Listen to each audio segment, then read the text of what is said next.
ખોડલધામ એક રાજકારણનો એક અખાડો બની ગયો. પ્રશાંતભાઈ જે વાત કરીને એક પણ વાતમાં હું સહમત નથી. ગોપાલ ઇટાલિયા પણ ખોડલધામના આશીર્વાદથી જ ધારાસભ્ય બન્યા છે. જયેશભાઈ રાદડિયા વર્સિસ નરેશ પટેલની પણ એક આંતરિક લડાઈ આપણે જોઈ.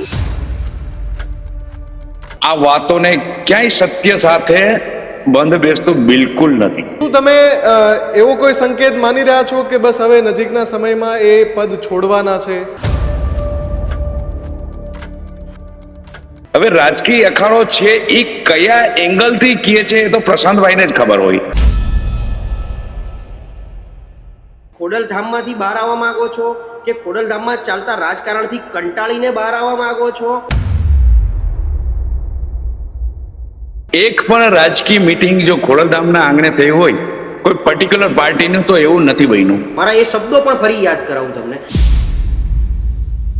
પાટીદાર સમાજના તમામ નેતા ખોડલધામમાં ભેગા થાય એટલે ત્યાંથી રાજકીય વાત જ બહાર આવે છે કે આટલો મોટો અને આટલો વિશાળ સમાજ હોય તો દરેક જગ્યાએ એનું પ્રતિનિધિત્વ હોવું જોઈએ. આખો વિડીયો જોતા પહેલા હજુ પણ અમારી ચેનલને સબસ્ક્રાઇબ નથી કરી તો યુટ્યુબ પર સબસ્ક્રાઇબ કરો અને ફેસબુક અને ઇન્સ્ટાગ્રામ પર ફોલો કરો.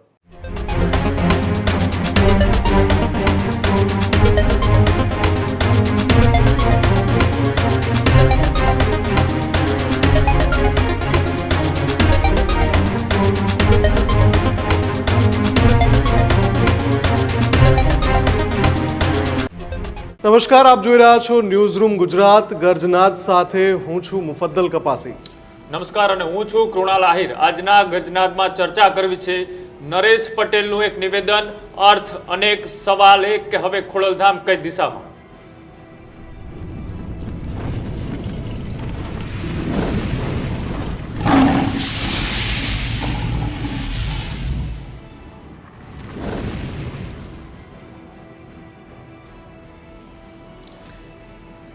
રાજકારણમાં જ્યારે સમાજકારણ ચર્ચામાં આવે ત્યારે સમાજકારણ પણ રાજકારણની સમાંતર બિટવીન ધ લાઇન્સ ખૂબ વંચાતું હોય છે કે સંભળાતું હોય છે.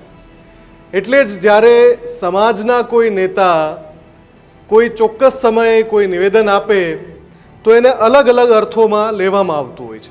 ઘણીવાર કહેવાવાળા વ્યક્તિની વાત બહુ સીધી, સાદી અને સરળ હોય છે, પણ કેમ કે એ સમાજ સાથે જોડાયેલો પ્રમુખ ચહેરો છે એટલે એમના શબ્દોના ઘણા બધા અર્થ નીકળતા હોય છે.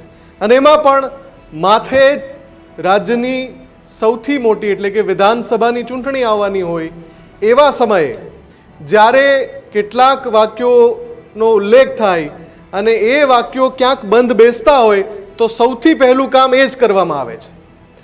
ખોડલધામ ટ્રસ્ટ અને એના સર્વેસર્વા નરેશભાઈ પટેલ એક કાર્યક્રમમાં કહે છે કે હવે આરામ કરવાનો સમય છે. 2017ની વાત અલગ હતી, પણ 2027ની હું વાત કરું, 15 વર્ષથી અમે આમ તો કામ કરી રહ્યા છીએ સતત, પણ 2027માં હવે હું ઉજાગરા ન કરું તો ચાલશે. એમણે આમ તો કૃણાલ વાત બહુ સીધી કહી છે, પણ તુરંત જ જેવું એમનું એ નિવેદન મીડિયામાં આવ્યું, સોશિયલ મીડિયા પર પણ ખૂબ ચર્ચા શરૂ થઈ ગઈ. એમના એ શબ્દોના ટુકડા છે એ વાયરલ થવા લાગ્યા કે શું નરેશભાઈ કોઈ નિર્ણય પર પહોંચ્યા છે? એટલે બિલકુલ જે રીતના કોઈ આ જગ્યાએ પહોંચેલી વ્યક્તિએ કોઈ નાનું એવું નિવેદન આપતું હોય છે તો એની ચર્ચા એ પૂરા દિવસભર ચાલતી હોય છે. નરેશ પટેલ એ વ્યક્તિત્વ કે જેને સમાજને એક કરવાનું કામ કર્યું હતું. જે તે સમયે સમાજ એક થયો પણ હતો. એ 2015થી 17નો સમયગાળો, પાટીદાર આંદોલનનો એ સમયગાળો અને ત્યારબાદ અત્યારની જે ઘટનાક્રમ અત્યારે દેખાઈ રહ્યો છે અને ખોડલધામ અત્યારે મજબૂતાઈથી જે રીતના આગળ વધી રહ્યું છે, આ એક સંગઠનાત્મક વ્યૂહરચના બદલવાની કે યુવા પેઢીના હાથમાં શાસન આપવાની તૈયારી છે કે પછી નરેશ પટેલ ખુદ એક હવે સામાજિક જે અત્યારની પરિસ્થિતિઓ છે તેનાથી દૂર એ પોતાના જીવનનો એક વ્યક્તિગત નિર્ણય કરવા તરફ જઈ રહ્યા છે. આ તમામ અત્યારે અનેક અર્થો આના નીકળી રહ્યા છે. જેટલા અર્થો કાઢો એટલા અર્થ નીકળી શકે એવી પણ ચર્ચાઓ ચાલી રહી છે કે શું નરેશ પટેલ 2017ની ચૂંટણી વખતે જે પ્રશાંત કિશોર સાથે બંધબારણે મુલાકાત, એ મુલાકાતમાં ગુજરાતનો સીએમનો ચહેરો ફેસ થવાની તૈયારી, આ તમામ ચર્ચાઓ અત્યારે ફરીથી તાજી એટલા માટે થઈ રહી છે કેમ કે નજીકના વર્ષની અંદર જ 2027 વિધાનસભાની ચૂંટણી આવી રહી છે. પાટીદાર સમાજ એ છે કે ધારે તેને સત્તામાં બેસાડી શકે, ધારે તેને સત્તામાંથી ઉઠલાવી પણ શકે. એ કેશુબાપા સમયનો સમય હોય કે પછી તે પછીનો ભારતીય જનતા પાર્ટીનો જે ઉદય થયો લગાતાર 30 વર્ષ, તેમાં સૌથી મહત્વની ભૂમિકા એ પાટીદાર સમાજની રહી છે. અને નરેશ પટેલ કે જેઓએ સમાજ માટે ઘણા એવા કામો કર્યા, શિક્ષણની વાત હોય, યુવાઓને રોજગારીની વાત હોય, અને તેમનું એક વાક્ય ખૂબ ચર્ચાઓમાં રહ્યું હતું કે સરપંચથી લઈ અને સાંસદ સુધી પાટીદારો હોવા જોઈએ, ક્લાર્કથી લઈ અને કલેક્ટરે પાટીદાર હોવા જોઈએ. તેમનો કહેવાનો અર્થ કાંઈક અલગ હતો, પણ તેની પણ ચર્ચાઓ થઈ રહી હતી. એટલા માટે આજની ડિબેટમાં આ વિશેષ ચર્ચા કરવી છે કે નરેશ પટેલનું એક નિવેદન, અર્થ અનેક, પણ સવાલ એક કે હવે ખોડલધામ કઈ દિશામાં જઈ રહ્યું છે. આપણી સાથે એ મહાનુભાવો આપણી સાથે પેનલમાં જોડાયેલા છે. વરિષ્ઠ પત્રકાર એવા પ્રશાંત ગઢવી પણ આપણી સાથે જોડાયેલા છે અને સતત એ ચર્ચાઓમાં રહેતા હોય છે, ખોડલધામ સાથે જોડાયેલા છે એવા દિનેશ બાંભણિયા પણ આપણી સાથે જોડાયેલા છે, હસમુખ લુણાગરિયા કે જેઓ એ પણ ખોડલધામની સાથે જોડાયેલા છે. કૃણાલ, આપણે સવાલ પૂછીએ પહેલા એ નિવેદન ફરી એકવાર સંભળાવી દઈએ કે જેની ચર્ચા છે. સૌથી પહેલા સાંભળી લઈએ કે નરેશભાઈ એવું તો શું બોલ્યા કે આજે આ ચર્ચા કરવી પડી રહી છે, અથવા તો એમનું એ નિવેદન ખૂબ ચર્ચામાં કેમ આવ્યું છે? સાંભળો.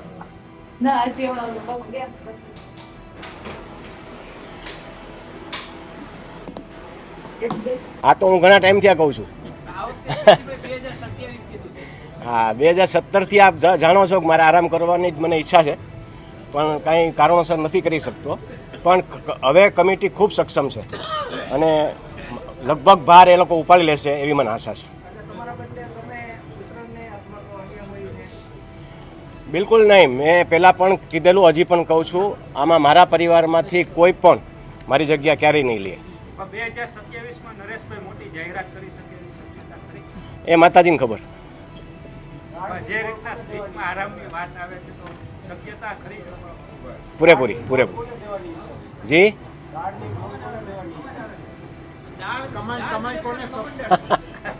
આમાં કયો જમાઈ નારાજ? એ સમાજના કાર્યક્રમની અંદર એક જ્યારે માહોલ સિરિયસ માહોલ હોય ને ત્યારે થોડુંક પરિવારવાદ રમૂજ થાય ને તો લોકોને મજા આવે, અને એ આપણે આજે નિહાળ્યું. આરામ કરવાનો મતલબ એ છે કે મેં 2009થી પ્રવાસ કરી રહ્યો છું અને લગભગ અત્યારે આ 26 ચાલી રહ્યું છે. 27માં હું એમ કહું કે મને થોડો આરામ કરવો જોઈએ, વધારે લોકો કામ કરે આપણા મારા જગ્યાએ, તો એમાં કંઈ ખોટું નથી. બિલકુલ. તો જે રીતના એ નરેશ પટેલે કહ્યું કે હવે આરામ કરવાનો સમય છે, નવા લોકો, નવું સંગઠન એ મજબૂત છે, તે કદાચ એ મારી ખામી નહીં પડવા દે, એટલે કે મજબૂતાઈથી તેમની એ કાર્યભાર છે આગળ વધારશે. આપણી સાથે જે મહેમાનો જોડાયેલા છે તેમાં સૌથી પહેલા પ્રશાંતભાઈ તમારી પાસે આવીશ કે આ નિવેદનને તમે કઈ રીતના જોઈ રહ્યા છો? આમાં 2-3 વસ્તુ એવી છે. એક, ખોડલધામ એના ટ્રસ્ટી તરીકે નરેશભાઈ, આપણે સૌ જાણીએ છીએ જ્યારે ચૂંટણીનો કે એક રાજકીય સમય હોય ત્યારે નરેશભાઈના નિવેદન બહુ બધી અસર કરતા હોય છે રાજકીય રીતે, સમાજની રીતે. હવે નોર્મલી એવું હોય કે કોઈ વ્યક્તિ જતી ઉંમરે રિટાયરમેન્ટ થાય, જેમ કે હવે હું ભગવાનની સેવા પૂજા કરી આટલું સરસ બનાવ્યું છે, એક જર્ની પકડી છે, બહુ જગ્યા, અદભુત ટ્રસ્ટ, સામાજિક રીતે ખૂબ સારું કામ પણ કરી રહ્યા છે. અને આવનારા સમયમાં બહુ જ મોટી એક, હું ને દિનેશભાઈ છીએ એટલે ખાસ કહી શકું કે ખૂબ જ મોટી એક હોસ્પિટલ પણ બનવા જઈ રહી છે 1000 એકરમાં. તો અમુક વ્યક્તિ એવું કહે કે ભાઈ હવે રિટાયર થઈને મારે ભક્તિ કરવી છે, માનું નામ લેવું છે, માના ચરણોમાં સમર્પિત થઈ જવું છે, ત્યારે નરેશભાઈ આમાંથી બહાર નીકળવાની વાત કરે છે. હવે આમાં કેવું છે કે જ્યારે આની રચના સ્થાપના થઈ ત્યારથી સામાજિક રીતે યુનાઇટેડ વેથી એ લોકોએ બહુ સારું કામ કર્યું, પણ છેલ્લા 5-7 વર્ષથી ખોડલધામ એક રાજકારણનો એક અખાડો બની ગયો હોય એવી અનુભૂતિ એ લોકોને ખુદને થઈ રહી છે. એમને પોતાને, ટ્રસ્ટી મંડળને, કારોબારીને, સમાજને, કારણ કે ત્યાં ભાજપ, કોંગ્રેસ વત્તા નરેશભાઈના દીકરા ગઈ વખતે આપણે ખ્યાલ હશે કે આમ આદમી પાર્ટીમાં લગભગ જોડું થઈ રહ્યા હતા. એમની એક નવી પેઢી પણ તૈયાર થઈ ગઈ છે. હવે નરેશભાઈ જ્યારે આવું બોલે તો આને કેવી રીતે, એટલે સમાજમાંથી તમે ખોડલધામમાંથી બહાર આવવા માંગો છો કે ખોડલધામમાં ચાલતા રાજકારણથી કંટાળીને બહાર આવવા માંગો છો કે પછી ત્યાં એટલું બધું ભાજપ, કોંગ્રેસને આપ, અને હવે તો આપની પણ, કારણ કે ગોપાલ ઇટાલિયા પણ ખોડલધામના આશીર્વાદથી જ ધારાસભ્ય બન્યા છે. તો આ બધું ભેગું થયું છે એટલે ખરેખર ત્યાં રાજકીય અખાડો એટલો મોટો બની ગયો છે કે નરેશભાઈએ કંટાળીને આવું કહેવું પડ્યું. કારણ કે હવે તો સમય એવો પાક્યો છે. અમે ઘણીવાર એવું કહેતા 2022માં નરેશભાઈ એવું કહેતા હતા કે હું રાજકારણમાં જોડાવા માંગુ છું અને મેં સર્વે કરવા મૂક્યો છે. પ્રશાંત કિશોર સાથે ઘણી બધી ગુપ્ત મુલાકાતો પણ આપણે બહાર આવી હતી. ત્યારે અમે એવું કહેતા કે સાહેબ ખોડલધામ જેવું આટલું સરસ સંસ્થા છે અને તમે બિન રાજકીય રીતે જો ચલાવો તો એની એક અસર સારી પડે જો તમે રાજકારણમાં આવશો એના કરતા. આવી બધી વાત હતી. એટલે એમણે તો માં ખોડિયારની સેવા જ કરવાની હોય અને નરેશભાઈ જેવા વ્યક્તિત્વ હું કહું છું સમાજને પણ ના મળે, કારણ કે એમણે ખોડલધામને ખૂબ સારી રીતે વિકસાવ્યું છે. કેટલા એકરોમાં જે ફેલાયું છે વત્તા જે રીતે આખી એક ઊભી કરેલી છે આખી સંસ્થાને એકદમ નળિયાથી એમ કહેવાય કે પાયાથી લઈ અને એક એપેક્સ હાઇટ સુધી પહોંચાડી છે. તો હવે તો એમણે સાચો સમય આવ્યો છે. એમણે રાજકીય રીતે લગભગ નિવેદનો આપવાના બંધ કરવા જોઈએ. એમણે રાજકીય રીતે ઇન્વોલ્વમેન્ટ બંધ કરી અને માત્ર એક સામાજિક સંસ્થાની જેમ ચલાવવું જોઈએ એવું આપણે સૌ પણ માનીએ છીએ અને એ રીતે ચાલે તો એમાં કંઈ ખોટું પણ નથી. પણ મેં જેમ કીધું એમ કે રાજકીય અખાડો ઘણા સમયથી બની ગયો છે. હમણાં ભૂતકાળમાં થોડાક બહુ નજીકના ભૂતકાળમાં જયેશભાઈ રાદડિયા વર્સિસ નરેશ પટેલની પણ એક આંતરિક લડાઈ આપણે જોઈ અને એમાં પણ એવું કહેવામાં આવ્યું કે ખોડલધામ બનાવવામાં વિઠ્ઠલ રાદડિયાનો હાથ છે અને પછી નરેશભાઈ આવી ગયા છે. એટલે આ બધી ખેંચતાણના હિસાબે મને લાગે છે આ એમની સામાજિક ખેંચતાણ છે અને આપણે બીજી કોઈ રીતે રાજકીય રીતે મૂલવવું ન જોઈએ. પણ અંદરની એક સામાજિક લડાઈ કદાચ નરેશભાઈને ક્યાંક ફ્રસ્ટ્રેશન લેવડાવ્યું હોય અને એટલા માટે એમણે આવા નિવેદનો આપ્યા હોય એવું મને લાગી રહ્યું છે. દિનેશભાઈ જોડાયેલા છે, જો દિનેશભાઈ જોડાયેલા હોય તો દિનેશભાઈ, પ્રશાંતભાઈને કદાચ આપ સાંભળતા હશો, એમના જવાબમાંથી 2-3 વાક્યો તારવીને મારે સવાલ પૂછવો છે કે રાજકીય અખાડો નરેશભાઈ કંટાળી ગયા છે, ખૂબ રાજકારણ થઈ રહ્યું છે, શું એની સાથે આજના નિવેદનને કોઈ નિસ્બત છે દિનેશભાઈ? જો પ્રશાંતભાઈ જે વાત કરીને એ પણ વાતમાં હું સહમત નથી. બીજી બાબત એ છે કે પ્રશાંતભાઈએ ઔપચારિક વાત કરી છે, જાહેર મીડિયાને નથી જાણેની વાતો કરી છે. આજનો જે પરિપ્રેક્ષ છે એ પરિપક્ષ એટલો પૂરતો સીમિત છે કે 2027માં દશાબ્દી મહોત્સવની ઉજવણી થઈ રહી છે અને એના આજે પ્રથમ રથનું પ્રસ્થાન કરાવવાનો કાર્યક્રમ હતો. આ કાર્યક્રમમાં નરેશભાઈએ સ્પષ્ટ નિવેદન કર્યું કે જ્યારે 2017માં અમારી શરૂઆત હતી અને 75 લાખ લોકોથી વધારે લોકો જ્યારે માતાજીના દર્શનમાં એક કેમ્પસની અંદર 5 દિવસ સુધી અમારે જાગવું પડ્યું હતું અને 5 દિવસમાં એટલી બધા લોકો અને મહેમાનો અને દરેક સમાજના લોકોએ માતાજીના આ પ્રાંગણમાં પોતાનો વાસ કર્યો હતો. ત્યારે એક પણ અકસ્માત ન થયો, કોઈ પણ જાતનું અમને તકલીફ ઊભી ન થઈ. એનું એકમાત્ર કારણ હતું કે અમારી પાસે ત્યારે 29 જેટલી અન્ય સમિતિઓ હતી કે જે સમિતિઓએ ખૂબ જ નિષ્ઠાપૂર્વક, સાવચેતીપૂર્વક અને મહેમાનોને શોભે એવી રીતે કાર્ય કર્યું હતું. 2017થી લઈને 2027 સુધીમાં એ સમિતિઓ 29થી લઈને અત્યારે 100 ઉપરની સમિતિઓ કામ કરી રહી છે. અલગ અલગ લોકો કામ કરી રહ્યા છે. ત્યારે માત્ર સીમિત ગુજરાત પૂરતું હતું. આજે ગુજરાતના વર્લ્ડના દરેક ક્ષેત્રમાં સંસ્થાકીય રીતે કમિટીઓ અને લોકો કામ કરે છે. એટલે આ દશાબ્દી મહોત્સવમાં મને આરામ કરવાની તક મળશે, હું આરામ કરી શકીશ કારણ કે મારી ટીમ મજબૂત થઈ ગઈ છે. આ નરેશભાઈનું નિવેદન છે. આમાં નિવૃત્તિ લેવાનો, રાજકીય રીતે પરિપ્રેક્ષ કરવાનો કે અન્ય કોઈ પણ વસ્તુ વિચારવાની વાત એટલા માટે નથી કે આજનો જે પરિપ્રેક્ષ હતો એ એટલો જ હતો કે 2027માં મને આરામ મળશે કારણ કે 2017માં શરૂઆત હતી અને શરૂઆતના સમયમાં ખૂબ જ મોટી સંખ્યામાં લોકો આવ્યા હતા. ત્યારે 29 જેટલી ટીમોએ અમારી કાર્યશૈલી બધી સંભાળી હતી. હવે આમને તમે રાજકીય રીતે ગણો, ગમે તે રીતે ગણો. અને બીજું હું તમને કહું, ગુજરાતમાં દર 1 વર્ષે 1.5 વર્ષે ચૂંટણીઓ આવતી હોય છે. એટલે ગમે ત્યારે નિવેદનને તમે 1.5 વર્ષ, હવે જે વિધાનસભાની વાત થઈ એને 1.5 વર્ષની વાર છે. હજી આની પહેલા વાત થઈ તો કે જિલ્લા પંચાયત, તાલુકા પંચાયત ચૂંટણીઓ છે, પછી લોકસભાની ચૂંટણીઓ આવશે. એટલે ચૂંટણી સાથે આને કોઈ લેવા દેવા નથી. બીજી વાત રહી રાજકીય અખાડો. ખોડલધામ મંદિર એટલું સક્ષમ અને પ્રબળ સમાજમાં પોતાની ઇમેજ ધરાવે છે, જેને લઈને દરેક રાજકીય પક્ષના લોકો સંસ્થા પાસે આવવા માટે, પોતાના આશીર્વાદ લેવા માટે સંસ્થાનો પ્રયાસ કરતા હોય છે. તો એમાં અખાડાનો પ્રશ્ન નથી, પણ રાજકીય પરિષદથી દૂર ના રહી શકાય એ પણ સત્ય સનાતન છે. બિલકુલ. આપણી સાથે ખોડલધામના પ્રવક્તા પણ જોડાયેલા છે. જે રીતના આ નિવેદન છે, આ નિવેદન પછી સમાજની એકતા વધશે કે પછી જે બીજું જૂથ છે જે અત્યારે થોડાક દિવસોથી આ ચર્ચાઓ ચાલી રહી છે સુરતથી જે ખોડલધામ બીજું બનાવવાની, એ જૂથ છે એક્ટિવ થશે? જે કૃણાલભાઈ, હમ પ્રશાંતભાઈએ જે વાત કરી, દિનેશભાઈએ જે વાત કરી, પ્રશાંતભાઈએ કીધું કે ખોડલધામ એક રાજકીય અખાડો છે. નરેશભાઈના પુત્ર આપમાં ચૂંટણી લડવા માટે તૈયાર થતા આ વાતોને ક્યાંય સત્ય સાથે બંધ બેસતું બિલકુલ નથી. નરેશભાઈનો પરિવાર કે એનો દીકરો ક્યારેય બી રાજકારણ માટે તૈયાર નતા. બીજી વાત, હવે રાજકીય અખાડો છે એ કયા એંગલથી કહે છે એ તો પ્રશાંતભાઈને જ ખબર હોય. જો ત્યાં આવનારા રાજકીય લોકોને માન સન્માન આપતા હોય નરેશભાઈ એ એંગલથી કહેતા હોય તો કાગવડ એ માં ખોડલનું પવિત્ર આંગણું છે. ત્યાં આવનાર કોઈ પણ પાર્ટીનો, સત્તાધારી પાર્ટી હોય યા તો વિરોધ પક્ષનો માણસ હોય, કોઈ પણ માણસ હોય એ આવે એટલે એમનું એક આતિથ્ય ભાવ સંસ્થા તરફથી કરવું એ અમારી સંસ્થાની પરંપરા છે. એટલે એ એંગલથી જો પ્રશાંતભાઈ કહેતા હોય તો એ વાત સત્યથી બિલકુલ વેગળી છે. હું આપને એક જ વસ્તુ કહું કે ત્યાં આવનારા તમામ રાજકીય લોકો અને ત્યાં આવનારા 18 વર્ણના લોકોનું સમાન રીતે આતિથ્ય ભાવ થાય. હું આપને એક વસ્તુ કહું, આજથી લગભગ 2 વર્ષ પહેલા નરેશભાઈ પટેલ મંદિરે જતા હતા અને એક વૃદ્ધ માતા, જે દલિત માતા, માતાજીના દર્શન કરવા આવ્યા હતા, પગથિયા નતા ચડી શકતા અને નીચે બેઠા હતા. ત્યારે નરેશભાઈ એવું કીધું કે માં કેમ અહીંયા બેઠા છો? ત્યારે માએ કીધું કે હું નથી ચડી શકતી. બેટા, એ નરેશભાઈને નતા ઓળખતા એ માં. એ માએ એવું કીધું કે હું પગથિયા નથી ચડી શકતી. અને આ વાત નરેશભાઈના મનમાં ખૂંચી અને વિધિન 3 months, 3 મહિનાની અંદર એલિવેટર કરાવ્યું કે અહીંયા આવનારો એક પણ યાત્રાળુ માતાજીના દર્શન માટે જરા બી દુઃખી ન થવો જોઈએ અને આરામથી દર્શન કરી શકે.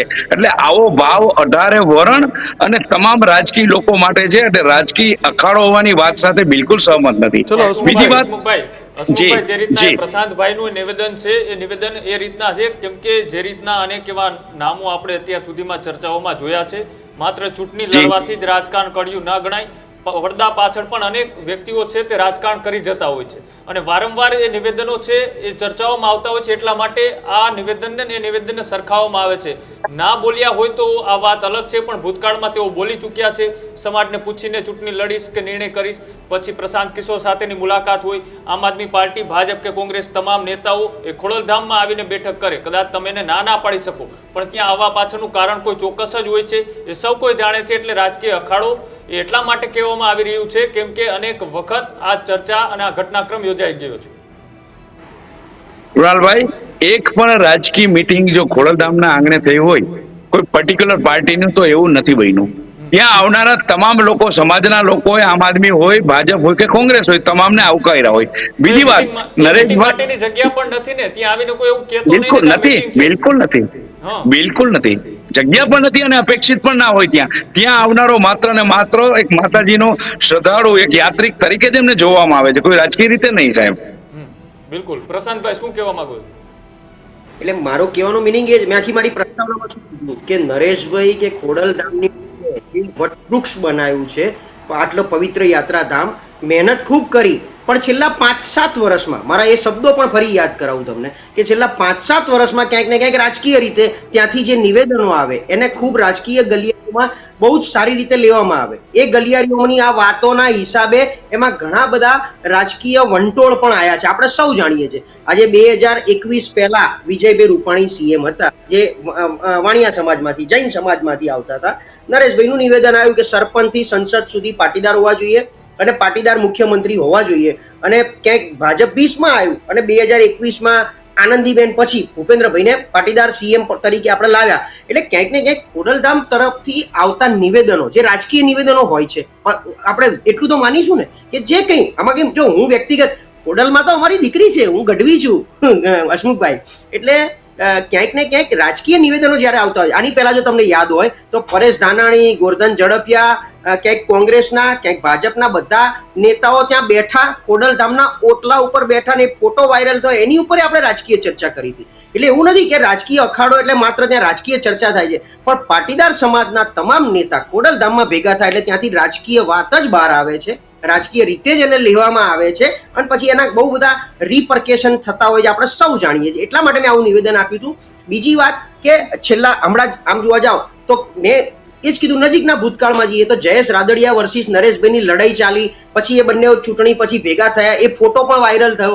ત્યારે શું વાત થઈ હતી મીડિયાની દુનિયાઓમાં કે ભાઈ આ બંને વચ્ચે હવે સમાધાન થઈ ચૂક્યું છે. ત્યારે જયેશ રાદડિયા કે એમના સમર્થકો તરફથી આવી પણ વાત બહાર આવી હતી કે આમાં તો વિઠ્ઠલ રાદડિયાનું બહુ જ સારું એવું યોગદાન છે, ખોડલધામ ઉપર એમનો પહેલો હક છે, આવી બધી વાતો બહાર આવી હતી. એટલે સામાજિક સંગઠન છે, પવિત્ર યાત્રાધામ છે, તમે બહુ જ સરસ બનાવ્યું છે.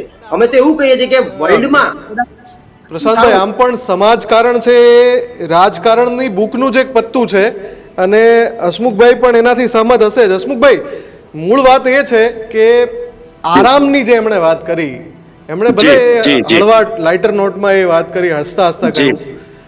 શું તમે એવો કોઈ સંકેત માની રહ્યા છો કે બસ હવે નજીકના સમયમાં એ પદ છોડવાના છે, એવો સંકેત માની રહ્યા છો?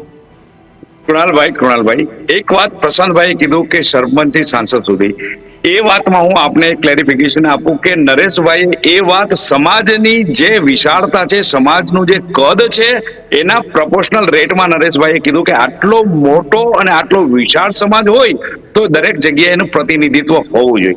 આ વાત.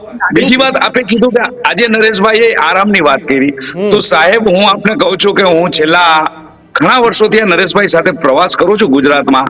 આજ 60-61 વર્ષની ઉંમરે પણ જે નરેશભાઈ જે એમની જે ફિટનેસ જાળવે છે અને જે સમય આપે છે ને, એ સમય કોઈ માણસે આપવો ખૂબ અઘરો છે. છતાં નરેશભાઈ ખોડલધામના કામ માટે સતત પ્રવાસમાં હોય છે, ગુજરાતમાં, out of Gujarat, out of country, અને સમાજના કામને પ્રાધાન્ય આપે છે. તો એમનો કહેવાનો ભાવ એવો છે કે હવે જો આજે સમાજના આટલા બધા યુવાનો સક્ષમ છે, એજ્યુકેટેડ છે, આજે છેલ્લા 2011 થી સંસ્થા સમાજની વચ્ચે સ્થાપિત થઈ છે, ત્યારે સમાજની જે માતૃ સંસ્થા ખોડલધામ છે એની સિસ્ટમ અને એની ગતિવિધિઓથી વાકેફ છે, ત્યારે સમાજના યુવકો જો આ જવાબદારી સંભાળે તો મારે પણ થોડોક આરામ લેવો છે, એવો નરેશભાઈનો કહેવાનો હેતુ છે. ચલો, એમણે એવું કહ્યું કે ભાઈ જવાબદારી સંભાળે તો આરામ. પછી એમણે તો કહ્યું કે ભાઈ અત્યારે તો કમિટી બહુ બધી છે, અત્યારે સદસ્યો બહુ બધા સક્ષમ છે, આવી બધી વાત કરી. પણ એમણે એ વાક્ય કેમ કહ્યું તો પછી કે મારા પરિવારમાંથી કોઈ મારી જગ્યા નહીં લે? હા, બિલકુલ, કારણ કે નરેશભાઈ એવા વંશ વારસામાં માનતા જ નથી કે આજે હું ખોડલધામનો ચેરમેન છું તો આવતીકાલે મારો દીકરો હોય. એ વાતથી નરેશભાઈ બિલકુલ અલગ છે, એ વાતથી નરેશભાઈ બિલકુલ વેગળા છે. ક્યારે એ વંશવાદમાં માનતા નથી. એટલા માટે કીધું કે મારા પરિવારમાંથી કોઈ નહીં હોય. કદાચ સપોઝ નરેશભાઈની આજે ઉંમર છે, છતાં હું તો કહું માતાજી એમને ખૂબ ફિટનેસ આપી છે કે દોડે છે. પણ સંજોગો વસાત કાલે માનો કે કઈ ચેન્જ આવ્યો તો પણ મારો પરિવારમાંથી કોઈ નહીં હોય. એ કહેવા પાછળનો ભાવ એનો એવો છે કે આ સંસ્થા છે એ લેઉવા પટેલ સમાજની માતૃ સંસ્થા છે અને એમાં સમાજના દરેક દીકરાઓનો હક હોય છે. આમાં મારો કોઈ વંશ વારસાગત હેતુ નથી કે વંશ વારસાગત આમાં કોઈને મળે નહીં, એવો એમનો કહેવાનો સ્પષ્ટ સંકેત છે સાહેબ. બિલકુલ પ્રશાંતભાઈ, જે રીતના એ અત્યારે આપણે ગુજરાત હોય કે પછી ભારતમાં જે અત્યારની ચૂંટણીની ઢબો છે, એમાં તમામ રાજકીય પક્ષોએ ઉમેદવારો છે જાતિગત સમીકરણના આધારે ઉતારતી હોય છે. પાટીદાર સમાજ અહીંયા બહોળી સંખ્યામાં છે અને લાંબા સમયથી ભાજપ સાથે જોડાયેલો છે. તમે લગભગ ભૂતકાળ તપાસો તો વર્ષો પહેલા ક્ષત્રિય અને પાટીદારો વચ્ચેની લડાઈઓ સૌરાષ્ટ્રમાં બહુ ચાલતી હતી. એનો ડર હજી ક્યાંક તેમને ભાજપની અંદર સુરક્ષિત માની રહ્યો છે, તેના કારણે જોડાયેલું છે. એનો ડર કરતા બી પાટીદાર સમાજથી બીવે છે, એ આપણે સૌ જાણીએ છીએ કે 18% થી 20% વોટ બેંક જે છે એ ક્યાંય ગુમાવી ન પડે અને ક્યાંક એમાં ડેન્ટ ન વાગે. ભારતીય જનતા પાર્ટી પાટીદાર સમાજનું વધારે માને છે અને ક્યાંક પાટીદાર સમાજને તકલીફ કે નુકસાન ના પડે એનું સંપૂર્ણ ભાજપ ધ્યાન રાખે છે. એ પછી મુખ્યમંત્રી બનાવવાની વાત હોય, ક્યાંક પ્રદેશ પ્રમુખ બનાવવાની વાત હોય, ક્યાંક સારી પદ આપવાની વાત હોય. મૂળ વાત જો હવે ફરીને આ સ્ટેટમેન્ટ કે આની વાત કરીએ, આ એક બહુ સહજ ભાવ છે. કોઈ એક વ્યક્તિએ એક સ્ટેજ ઉપર કામ ચાલુ કર્યું હોય, ઉપાડ્યું હોય અને પછી ધીરે ધીરે વટવૃક્ષની જેમ ફેલાય, 15 વર્ષે માણસ બી થાકે. એવું નથી માનસિક કે શારીરિક, રાજકારણથી માનસિક શારીરિક. બીજું તમે કોઈ એક સંગઠન લઈને બેઠા હોય એટલે એમાં અનેક પ્રકારના ખાંચા આવે અને ક્યારેક માણસને એવું થાય કે આ બધું હું કોના માટે અને શેના માટે કરું છું. This is thankless job. જેમ એક સોસાયટીમાં ચેરમેન કમિટી બનતી હોય અને ચેરમેનને કોઈ દિવસ કોઈ થેન્ક યુ ના કહેતું હોય, એની ઉપર માછલા જ ધોવાતા હોય, એમ સામાજિક આટલું મોટું સંગઠન હોય ફેલાયેલું હોય, આટલો એનો વહીવટ મોટો હોય કરોડો રૂપિયાનો, ક્યાંક નાનું મોટું થેન્કલેસ જોબના હિસાબે ઘણીવાર આક્ષેપો પણ થતા હોય, એમાં પાછું રાજકીય રીતે પણ ક્યાંક ને ક્યાંક ઇન્ટરફિયરન્સ આવતું હોય, ક્યાંક એમના સ્ટેટમેન્ટથી રાજકીય ગરમાવો આવતો હોય, તો માણસને બી એવું લાગે કે અમુક ઉંમરે છોડવું પડે. અને પ્લસ આ 15 વર્ષમાં આખી એક જેમ કીધું એમ કમિટી સક્ષમ થઈ ગઈ છે, એમ એમણે એમની ટીમ બનાવી છે, ટીમ સક્ષમ થઈ ગઈ છે, પણ હજી પણ ક્યાંક સમાજ અને રાજકારણનો બ્રિજ પૂરો ન થતો હોય. કેમ આવું કેવું પડ્યું તમે સમજો, સમાજ અને રાજકારણ વચ્ચે એક બ્રિજ. તો નરેશભાઈ બહુ પીડ વ્યક્તિ છે કે જે બંનેને બેલેન્સ કરી શકે છે, ક્યાંક પક્ષોને પણ દબાઈ શકે છે અને સંગઠનને પણ સાચવી શકે છે, એવો હજી લાયક વ્યક્તિ એમને ન દેખાયો હોય. બીજું, હમણાં જ થોડાક જ સમય પહેલા ત્યાંથી જ અનારબેનની પણ જાહેરાત થઈ મોટા પાયે, આજ મંચ ઉપરથી થઈ હતી જો હું ન ભૂલતો હોઉં તો. અને એને પણ આપણે રાજકીય ગલિયારીમાં ખૂબ ચર્ચા કરી કે અનારબેનને અહીંયા અધ્યક્ષ બનાવ્યા છે તો હવે આગળ શું થશે. બીજું એક ઉમિયાધામ અને ખોડલધામ બીજું કંઈક બની રહ્યું છે બહુ સારા પ્રમાણમાં. તો આ બધું ભેગું થાય તો ક્યાંક વ્યક્તિગત બી પેલું ના સચવાતું હોય, એના હિસાબે પણ એમણે કીધું કે હવે હું રાજીનામું આપું અથવા 2027માં મારે આના આરામ કરવો છે, વોટ એવર. આવી એક ભાવના 100% હોઈ શકે. મેં શું કીધું, હું કોઈ આમાં આક્ષેપબાજી કરતો જ નથી. હું પાટીદાર સમાજની તમામ ડિબેટોમાં હાઈએસ્ટ હું રહ્યો છું. મને બધું દિનેશભાઈ, હું અને બધી 500 ડિબેટોમાં ભેગા રહ્યા આવીશું. એટલે એક એક વસ્તુથી બીજી બધી રીતે પણ અમે વાકેફ છીએ. આજે હસમુખભાઈ એમની વાત કરી, વાત સાચી છે કે પણ એ બી તો એટલું સત્ય છે ને કે પ્રશાંત કિશોર જોડે બંધ બારણે મિટિંગો થઈ. કોંગ્રેસે તો નરેશભાઈને, એટલે નરેશભાઈની કે કોંગ્રેસની અંદર કોઈકની ઈચ્છા હતી કે મુખ્યમંત્રીનો ચહેરો જાહેર થાય 2022માં નરેશ મુખ્યમંત્રી તરીકે. કદાચ 2027માં પણ કોંગ્રેસ પાછળ પડશે કે જો નરેશભાઈને આપણે પાટીદાર મુખ્યમંત્રીનો ચહેરો જાહેર કરીએ કોંગ્રેસ તરફથી અને નરેશભાઈ આપણામાંથી ચૂંટણી લડે. આ વાતો પણ આજની તારીખ તમે લખી લો, આપણે ક્યાં દૂર છીએ, હું તો અહીંયા જ છું અને ચર્ચા કરવાના છે. મેક્સિમમ રાજકીય ચર્ચાઓ પણ ખોડલધામને લઈને આપણે કરી છે, એટલે મારા શબ્દ વાપરવો પડે કે રાજકીય અખાડો છે. અને ઘણીવાર એવું થયું છે કે કંઈક કોંગ્રેસ, ભાજપ, આપ ત્યાં જઈને કંઈક, હું તો કહું છું, સામાજિક સંગઠનની મદદ માંગી હોય કે ભાઈ તમે આ વખતે ખોડલધામ અમારી જોડે રહેશે તો અમને એનો ફાયદો મળશે. તો આને રાજકીય ગલિયારીઓની ચર્ચા જ કહેવાય, બીજું શું કહેવાય. ઓકે, ચલો હસમુખભાઈ કંઈક કહેવા માંગે છે આજ વાત ઉપર. મોબેદલભાઈ, બીજું પ્રશાંતભાઈએ કીધું રાજકીય અખાડો તો બિલકુલ ના કહી શકાય, એ વાતમાં સહમત નથી. બીજું, જ્યારે આજે સંસ્થાનું આવડું મોટું કદ છે, આવડી મોટી વિશાળતા છે, ત્યારે સંસ્થામાં કંઈ બી થતી હોય તો એની નોંધ દરેક મીડિયા સુધી લેવાતી હોય. બીજી વાત, નરેશભાઈએ આરામની વાત કરી તો આપ જાણો છો, આપ સારી રીતે જાણો છો કે નરેશભાઈનો જે એક ડ્રીમ પ્રોજેક્ટ હતો કે ભાઈ મારે સર્વ સમાજને એક કેન્સર માટેનું એક આરોગ્ય ધામ આપવું છે, ત્યારે રાજકોટ નજીક અમરેલી મુકામે જે એક વર્લ્ડ ક્લાસ આરોગ્ય સેન્ટર થઈ રહ્યું છે, cancer hospital and research centre, એમાં પણ નરેશભાઈ પૂરેપૂરો સમય આપી શકે એ માટે એમને એમની ટીમને કીધું છે કે ભાઈ તમે વિશેષ જવાબદારીઓ સંભાળો તો મારે જે હોસ્પિટલ છે એમાં હું સમય આપી શકું. એટલે તમારો દાવો એવો છે કે ચેરમેન તો નરેશભાઈ જ રહેવાના છે, પણ થોડા એ બીજા કામમાં વ્યસ્ત રહેશે એટલે ટીમને વધારાની જવાબદારી સોંપવા ગયું છે. માર્ગદર્શન તો નરેશભાઈનું જ અમારે હોય ને, સવાલ નથી.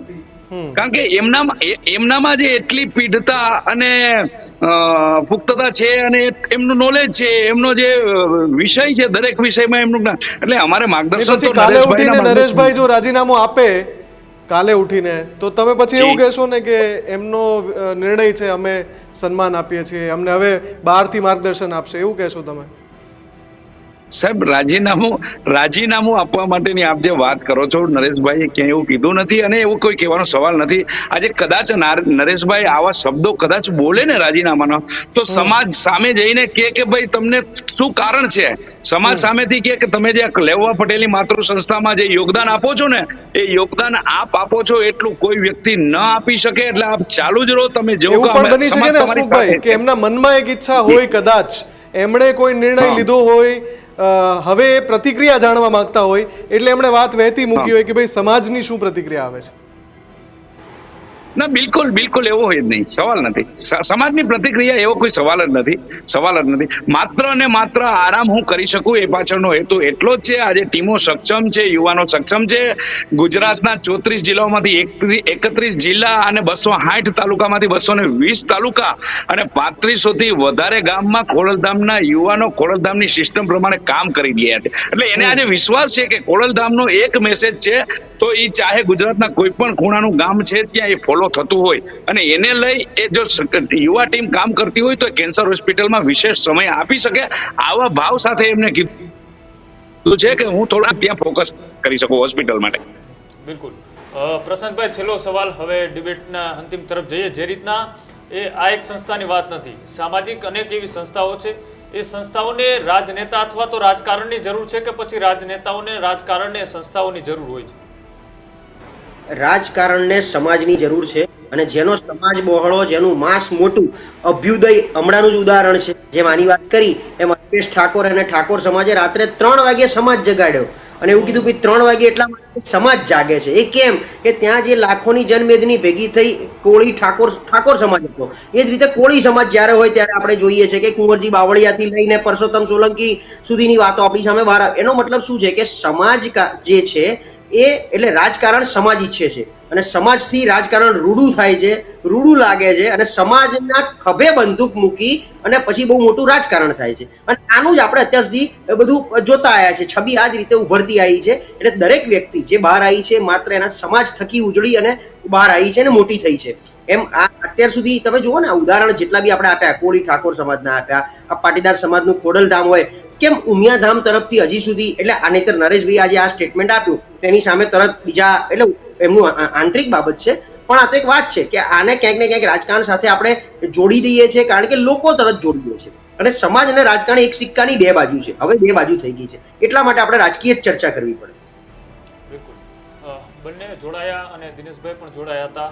ત્રણેય મહાનુભાવોનો ખૂબ ખૂબ આભાર. આ ચર્ચાઓમાં વિસ્તૃત માહિતી આપી અને ચર્ચા કરી તે બદલ. જે રીતના એ સામાજિક સંસ્થા હોય છે, એ જ્યારે તેમનું કદ નાનું હોય છે, કદ ધીમે ધીમે જ્યારે મોટું થતું જાય, અનેક લોકો એમાં જોડાતા જાય, આનું જ્યારે બનવું હોય ત્યારે ઉદ્દેશ્ય એક જ હોય કે સમાજની એકતા થાય, સમાજના લોકોને શિક્ષણ મળી રહે, સમાજના યુવાઓ આગળ વધે.